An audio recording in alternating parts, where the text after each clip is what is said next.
You ask Tiger to solve. This deals with linear equations with one unknown. The final result is x equals 5. Let's solve it step by step. Simplify the expression. Simplify the arithmetic.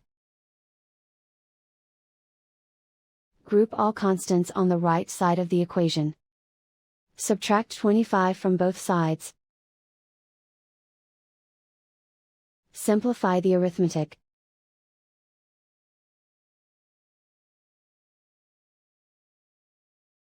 Isolate the x.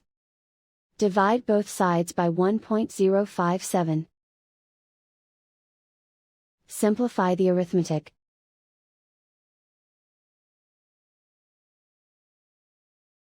And so the final result is x equals 5.